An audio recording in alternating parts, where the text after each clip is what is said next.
मी त्या सोशल मीडियावरती बघतोय माणसं तिथे आलेल्या बाया बिया घासतायत. हं? आणि बाळा नांदगावकर साहेब गंगेचं पाणी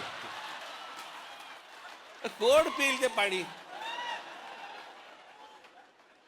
चला आत्ताच करोना गेलाय, कोणाला त्याच्याशी काही देणं घेणं नाही. 2 वर्ष झाले तोंडाला फडकी बांधून फिरले आणि तिकडे जाऊन जाऊन आंघोळ करतायत.